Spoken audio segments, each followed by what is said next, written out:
गांव में एक आदमी था, हरिया। दिखने में भोला भाला, लेकिन अंदर से धोखेबाज।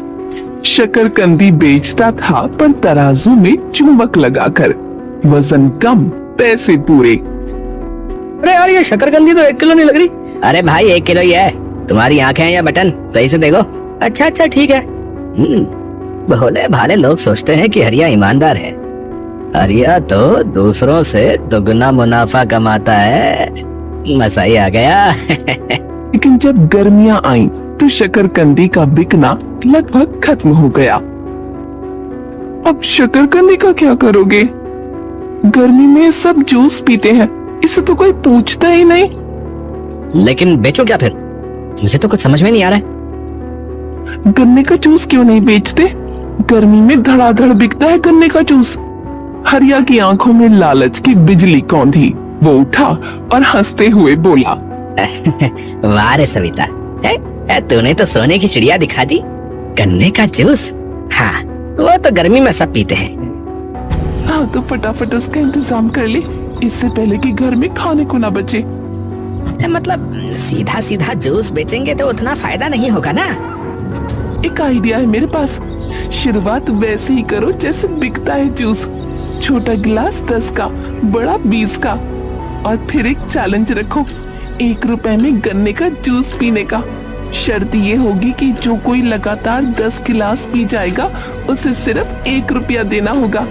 अगर बीच में उल्टी कर दी या 10 नहीं पी पाया, तो हर गिलास के 15 रुपये। उसने गांव के चौराहे पर ठेला लगा दिया। बड़ा सा बोर्ड, 1 रुपए में गन्ने का जूस का चैलेंज।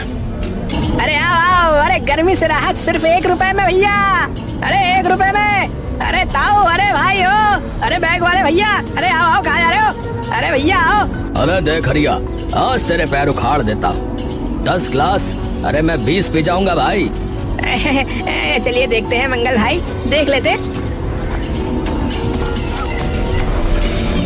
मंगल ने पहला गिलास उतारा, दूसरा, तीसरा, 5वां, 6वां, 7वां, 8वां, 9वां, 10वां गिलास भी खत्म।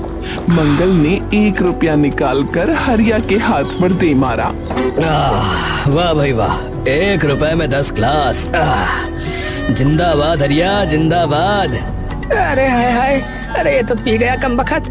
अरे ऐसे कैसे हो सकता है? कहाँ से निकल के आया ये? फिर अगला ग्राहक आया, रामू। दुबला पतला लेकिन फुल टशन में। और वो झुककर उल्टी करने लगा। अरे 4 ग्लास, अरे 60 रुपए देने होंगे रामू भैया, 60 रुपए। अरे ले बेटा, तेरा प्लान काम कर रहा है रे। मेरा प्लान फेल होता है भला कभी? सुबह होते ही मंगल को तेज बुखार, बिंदिया बेहोश। डॉक्टर श्यामलाल के दवाखाने में तीनों पहुंच गए। ये क्या किया तुम लोगों ने? इतना गन्ने का रस एक साथ पी लिया? अरे भाई शुगर बढ़ गया तुम्हारा, पेट खराब हो गया और कमजोरी भी आ गई है। अब एक काम करो, ये दवाइयाँ लो और आराम करो। मंगल को तो अब भी चक्कर। हरिया, अरे तूने क्या पिलाया है रे? डॉक्टर की दवा काम नहीं कर रही। अबे पंचायत करेंगे तेरी। साले थाने जाएंगे, तुझे जेल भिजवाएंगे, रुक जा। अरे भैया शांत हो जाओ भाई लोग, अरे शांत हो जाओ। एक उपाय बताता हूँ। गांव के बाहर पीपल के पेड़ के नीचे रात को एक वैद्य जी आते हैं, बाबा बलदेव नाम है उनका। चाहे जैसा जहर हो या कोई भी बला हो, 1 रात में ठीक कर देते हैं। हाँ जाओ उनके पास, सब ठीक हो जाएगा भैया, सच कह रहा हूँ। तीनों बीमार मंगल, रामू, बिंदिया गांव के बाहर जंगल की ओर वैद्य के पास पहुँचे। कौन है? बाबा जी हमें बचाओ, हरिया ने जूस पिलाकर बीमार कर दिया। चिंता मत करो बेटा, ये लो 3 शीशे, एक एक घूंट, सुबह तक सब ठीक। ये अमृत है, 3 दिन में जड़ से खत्म। कितने पैसे हुए? हाँ, कितने पैसे? 1000 रुपए। हाँ, अरे इतनी महंगी दवाई? हाँ, इतनी महंगी दवाई। अरे रामबाण इलाज है ये, लेना है तो लो वरना आगे बढ़ो। हाँ, लेना है, दे दो आप। तीनों ने घर पहुंचते ही बाबा की दवा का एक एक घूंट पिया। सुमन, इसमें कुछ तो गड़बड़ है। हर कोई हरिया का जूस पीकर ही बीमार क्यों होता है, और हर कोई उसी बाबा बलदेव के पास क्यों भागता है? इस लालच से पंगा मत लो, कहीं तुम्हें भी। नहीं नहीं, मैं सच पता लगा कर रहूंगा।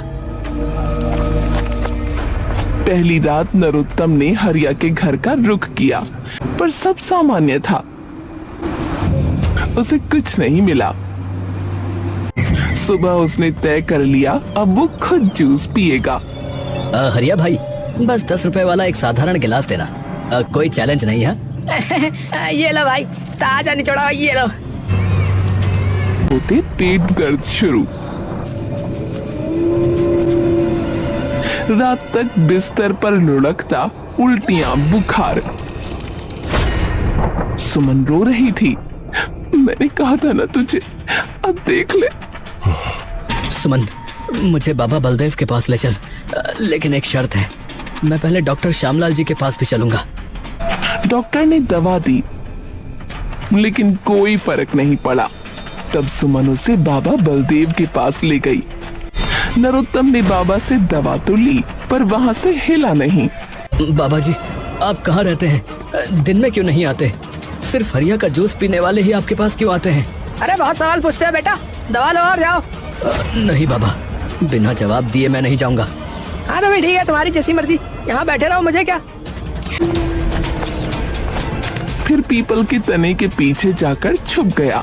बलदेव ने अलाव बुझाया और चल दिए। नरोत्तम चुपचाप पीछे पीछे। कुछ दूर जाकर बाबा एक जर्जर कुटिया में घुसे। नरोत्तम ने झरोके से झांका और उसकी आंखें फटी रह गईं। बाबा बलदेव ने केसरिया वस्त्र उतारा। वो कोई और नहीं, हरिया था। अच्छा, तो ये हरिया ही है। दिन में ये बेईमान जूस बेचता है और रात में बाबा बनता है। तभी मेरी अब सब कुछ समझ में आ रहा है। जूस में ही वो कुछ डालता है कि लोग बीमार पड़े, और फिर रात में बाबा बनकर रुपए वसूले। दोगुना मुनाफा, एक तरफ जूस बेचकर, दूसरी तरफ दवा बेचकर। लालची कहीं का। बस बहुत हो गया हरिया तेरा। कल पूरा गांव देखेगा तेरी असलियत। तेरा चैलेंज, तेरी बाबागिरी और तेरा लालच सब बेनकाब होगा। नरोत्तम अब हरिया के पीछे एक घनी झाड़ी में छुप गया। घर के अंदर आवाजें गूंज रही थीं।